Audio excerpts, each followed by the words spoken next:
विधायक महोदय चेहरे पे आज हंसी हंसी लग रही है, क्या बात है, क्या कुछ वार्ता हुई? खुशखबरी लेके आए आप? देखिए ऐसा है, हमारे राजस्थान के यशस्वी मुख्यमंत्री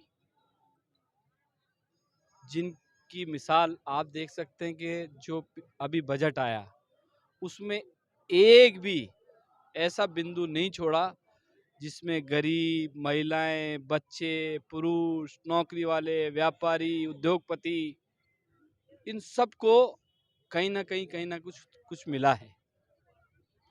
और जहां तक संविदा कर्मियों का सवाल है,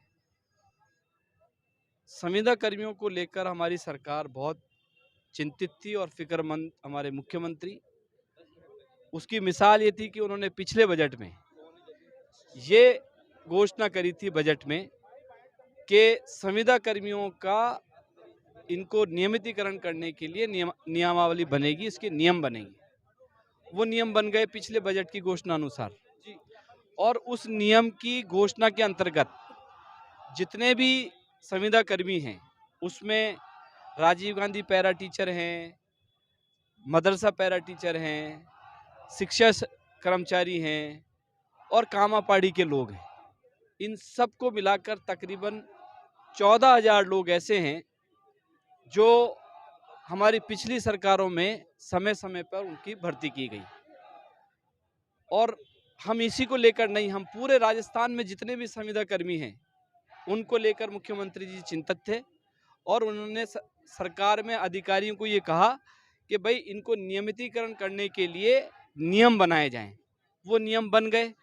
उसके बाद में अब आज हम, मेरे साथ में सारे लोग जो शमशेर खां गांधी हैं, इनके साथ का इनका प्रतिनिधि मंडल, हम डीओपी के अधिकारियों से मिले, हम फाइनेंस डिपार्टमेंट के अधिकारियों से मिले और हमने उनसे सारी चीज़ का डिस्कशन करने के बाद हम इस निष्कर्ष पे पहुंचे कि जो संविदा कर्मियों के लिए नियम बने हैं उसके अंतर्गत इनके जितने भी कागजात हैं उनको जल्द से जल्द स्क्रीनिंग करी जाएगी और इनकी पोस्ट 2004 के बाद जितने भी लोग भर्ती हुए हैं उनको नियम के तहत जो नए नियम बने उनके साथ इनका समायोजन किया जाएगा। क्या सैलरी दी जाएगी, कुछ आइडिया, कुछ बात हुई? देखिए, सैलरी जिस कैटेगरी में इनका रिक्रूटमेंट होगा, जो इनकी एलिजिबिलिटी बनेगी, किस समय पे कौन से लोग रिक्रूट संविदा कर्मी के पद पे लगे थे, उसी हिसाब से उनको मुख्तलिफ जो स्टेजेस हैं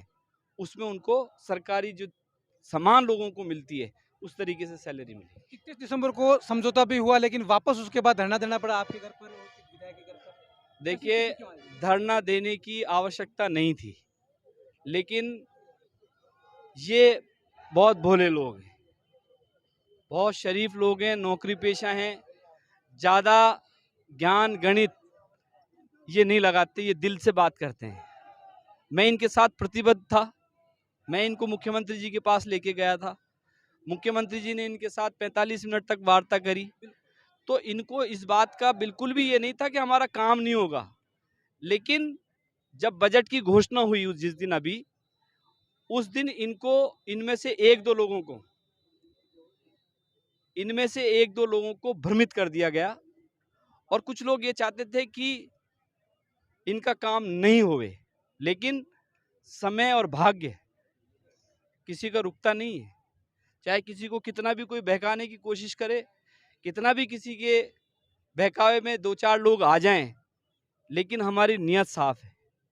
हम मन वचन कर्म से इनके साथ थे और इनके साथ रहेंगे। जब ये मेरे घर पे आए तो मैंने इनको आराम से बैठाया, इनसे बात सुनी, अपनी बात ऊपर तक पहुंचाई। तो ऐसा नहीं है, मैं इनसे बिल्कुल भी नाराज नहीं हूं, लेकिन आज इनको ये महसूस हो गया कि जिन लोगों ने इनको एक्साइट किया था मेरे घर पे कब्जा करने के लिए, आज वो लोग कहीं नजर नहीं आए। समझ रहे हैं मेरी बात? और उन लोगों को आप आत्मग्लानि है कि हम इन लोगों के साथ राजनीति कर रहे थे, हम दिल से निभा रहे हैं और वो राजनीति कर रहे थे। तो वक्त है, आता है और जाता है, लेकिन हमारी सरकार, हमारे मुख्यमंत्री जी और हम सब लोग इनके लिए वचनबद्ध हैं और वचनबद्ध रहेंगे। काफी अनुभवी हो आप, कितना समय लग सकता है वो एक बार बता दीजिए, जानना चाहते, चेहरे पे खुशी दिख रही है सबको। देखिए, आज इनके साथ सारे लोगों के साथ विस्तार से चर्चा हुई है। जितने भी विभाग हैं उन सब में ये स्क्रीनिंग जल्दी से जल्दी शुरू होगी। और ये खालिस इनकी बात नहीं है, पूरे 56,000 जितने भी लोग हैं संविदा कर्मी, जिनके लिए नियमावली बनी है, जिनके लिए नियम बने, उन सभी डिपार्टमेंटों की स्क्रीनिंग जल्दी से जल्दी शुरू होगी। और इस संबंध में आगामी 4 तारीख को एक मीटिंग के ऑलरेडी ऑर्डर निकल चुके हैं।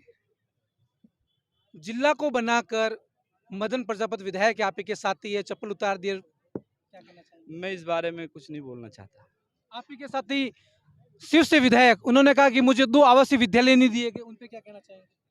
अमीन खां जी जिस डिपार्टमेंट के आज हमारे मंत्री हैं, पूर्व मंत्री। पूर्व मंत्री, जिस अभी जो साले मोहम्मद साहब हैं, ये डिपार्टमेंट जब इनके पास था, जब ये मंत्री थे, तो ये बात उन्होंने उस टाइम मुख्यमंत्री जी को क्यों नहीं करी? बताएं। जब यही डिपार्टमेंट जो आज साले मोहम्मद जी के पास है, अमीन खां जी के पास था और ये उसके मंत्री रहे, तब ये बात उन्होंने क्यों नहीं करी? आज ही क्यों कर रहे हैं? ये सब समझने की बात है, सब लोगों को समझ में आता है। राजकुमार शर्मा के बयान को आप कैसे देखते हैं कि अधिकारी है वो सरकार चलाते हैं, बनाते नहीं? मैं उस मीटिंग में नहीं था, जब उन्होंने ये बोला उस टाइम में मैं नहीं था। विधानसभा में शिक्षा मंत्री का जो बयान था उसको आप कैसे देखते हैं, स्पेशली इनके मुद्दे को लेकर? देखिए, क्या बयान था, एक बार बता दीजिए। उन्होंने कहा ये परंपरा नहीं है, उनको ज्ञान नहीं था। जी बताइए। देखिए ऐसा है कि जब किसी चीज़ को जब बहुत ज़्यादा बातें होती हैं तो कभी कभी कुछ ना कुछ, जिसको बोलते हैं स्लिप ऑफ टंग, वो भी हो जाती है। बहुत सारी चीज़ें चलती रहती हैं, बहुत सारी बातें चलती रहती हैं, तो ऐसा कभी कभी हो जाता है। इसमें अन्यथा लेने की जरूरत नहीं है।